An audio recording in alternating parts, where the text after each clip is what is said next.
ndabizi neza benshi bumvisha iki kinanga bahita bagira ubwoba, waba warayirebye ukiri muto cyangwa se warayirebye ukuze. Gusa iyi ni imwe mu mafilime menshi yagiye akundwa cyane kuri iyi si y'Imana. Umuntu uwo ari we wese warebye iyi seri ya filime ya Jumongo yakubwira ubwiza bwayo n'uburyo ki ndetse yagiye ayikundaho. Iyi ni imwe mu mafilime yababaje abantu benshi ndetse iriza benshi. Kuri uyu munsi wa none muri aka kanya nge tugiye kubana n'Irumuri nk'ibisanzwe, ngiye kukubwira bamwe mu bakinnyi bakinnye filime, amazina yabo nyakuri ndetse n'ibyo basigaye bakora, imyaka basigaye bafite kuri ubu ngubu. Niba utarakora subscribe kandi tujyanemo njye nkugezaho ibintu by'ubwenge nk'ibi ngibi.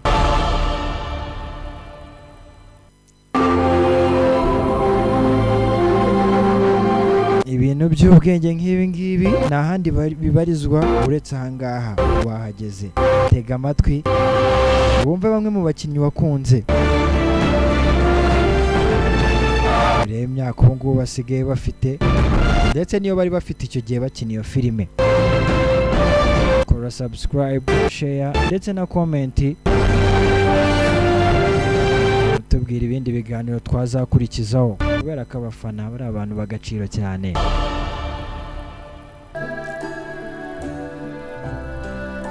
Ku mwanya wa mbere nta gutinda turasanga umwe mu bagore bamwitaga Yomiyo. Yari umugore w'umurozi muri iyo filime yarogeraga igihugu cy'ubwami cya Buyewo. Abarebye aka gafilime uyu mugore baramurebye kuko hari nabo yateye agahinda. Iyi filime igiye kurangira. Uyu mugore rero witwaga Yomiyo, amazina ye nyakuri bamwita Jin Hye Kyung. Icyo gihe yari afite imyaka 39. Kuri ubu ngubu kuri uyu munsi wa none afite imyaka 57. Tujye kuri wari Premier Ministry bakundaga kwita ngo Mirarura, amazina ye nyakuri bamwita Lee Jae-young. Icyo gihe yari afite imyaka 43. Ni umugabo wari warazonze Jumongo cyane. Kuri ubu ngubu afite imyaka 61. Madamu Yasoya, amazina ye nyakuri bamwita Jiyo, Song Jiyo. Icyo gihe bakina iyo filime yari afite imyaka 25. Kuri ubu ngubu ni umugore ukuze w'imyaka 43. Igikomangoma Young Po ni umwe mu bakinnye karagiteri ziwe neza muri iyi filime, amazina ye nyakuri bamwita Ki John. Icyo gihe yari afite imyaka 32. Kuri ubu ngubu ni umugabo w'imyaka 50 y'igikwerere. Akandi gace gasa nk'akababaje abantu ni uyu mugabo bitaga Hayamuso cyangwa se General Hayamuso igihe yapfaga cyangwa se igihe yakurwagamo amaso. Ibi byabaye muri episode ya 2 ubwo yari yafashwe n'abahani ndetse zari ingabo z'ibyuma, birangira bamukuyemo amaso. Na kamwe mu gace mukababaje abantu, uyu mugabo yakinnye filime yitwa Hayamuso, amazina ye nyakuri bamwita Hu Jo-ho. Ndetse icyo gihe yari afite imyaka 42. Gusa aka kanya afite imyaka 60.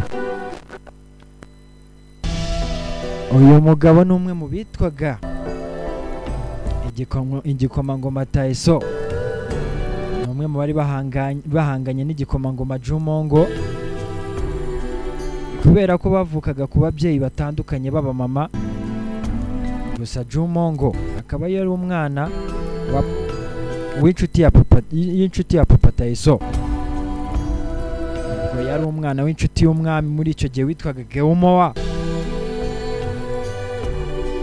ndetse akaba n'umwana w'umudamu wa kabiri wa Geomowa, kuko Geomowa yari afite abagore 2.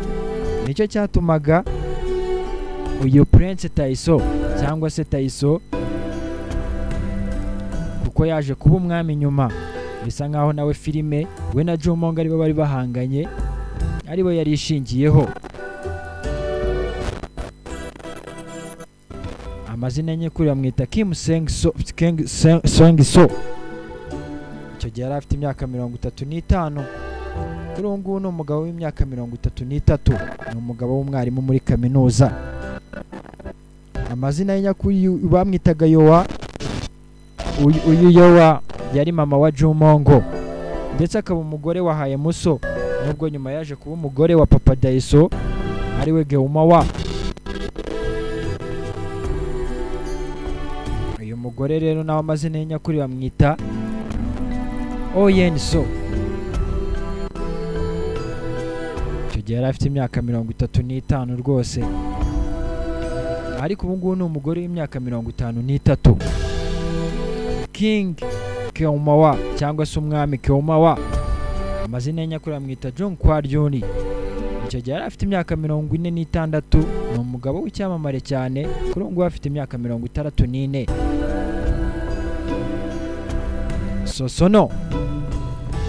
Sosono nawe ni umwe mu bakobwa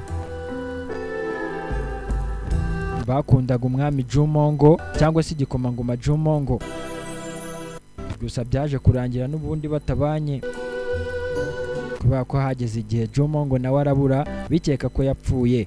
Igihe umwami Daeso yari ari guhatiriza Sosono uyu Sosono cyangwa se amazina ye nyakuri Han Hye-jin ko babana, birangira Sosono yifatiye umwanzuro wo gushaka umupagasi wiwe cyangwa se umukozi we. Uyu ni umwe mu bari bagize karagiteri nini ndetse bari bakomeye muri iyi filime.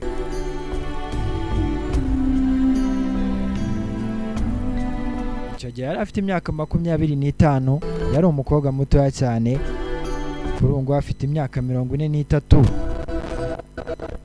Hakuno hari umugabo wakunzwe cyane bitaga Momparumo, yari umucuzi w'ibwami. Lee Kye-in niyo mazina ye nyakuri. Icyo gihe yari afite imyaka 54. Gusa kuri ubu ngubu afite imyaka 72. Ni umugabo mukuru cyane. Hari undi bita Yontabari, uyu ni papa Sosono muri filime, amazina ye nyakuri bamwita Kim Jong-ki. Icyo gihe bayikina yari afite imyaka 58. Gusa kuri ubu ngubu ni umusaza w'imyaka 76. Wotahe uyu ni umwe mu waje kuba umugabo wa Sosono navugaga. Uwo Sosono yaje guhitamo kugira ngo ashyingiranwe na Daiso igihe Jumongo bakekaga ko yapfuye. Amazina ye nyakuri bamwita Jong Ho-bin. Icyo gihe yari afite imyaka 37 bayikina mu mwaka w'ibihumbi 2006. Ubu ngubu afite imyaka 55. Madamu Yasoya, amazina ye nyakuri bamwita Tam Lee Park.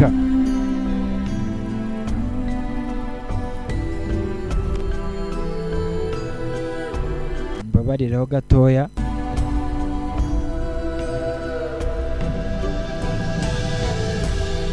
Madamu Yang Sulani yari umugore wa Daiso, amazina ye nyakuri bamwita Tam Lee Park. Ndetse abasobanukiye iyi filime neza barabizi neza ko uyu mukobwa nubwo yakinaga ari umugore wa Daiso muri iyi filime ndetse ari umwana w'umuhani, gusa uyu mukobwa mu buzima busanzwe n'ubundi ni umuvandimwe wa Daiso, baravukana. Icyo gihe bayikina rero bakiniye filime yari afite imyaka 29. Gusa kuri ubu ngubu ni umugore w'imyaka 47. Umwana muto Yuri ni umwana wabaye umwana wa Jumongo, amazina ye nyakuri bamwita Ai Yong Honi. Icyo gihe yari afite imyaka 19. Ni umwana wa Jumongo, kuri ubu afite imyaka 37. Kizigenza Jumongo mwenyewe, amazina ye nyakuri bamwita Song Il Kuku. Amazina ye nyakuri we Jumongo bamwita Song Il Kuku.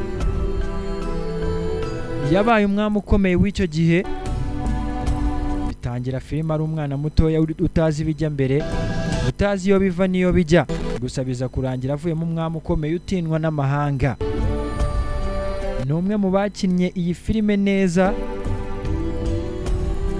ni umwe mu batumye iyi filime ikundwa cyane, kubera ko kuri ubu ngubu nyuma yo gusohora iyi filime yahise agira abamukurikirana benshi cyane bikubye nk'inshuro 5 kurusha abo yari afite.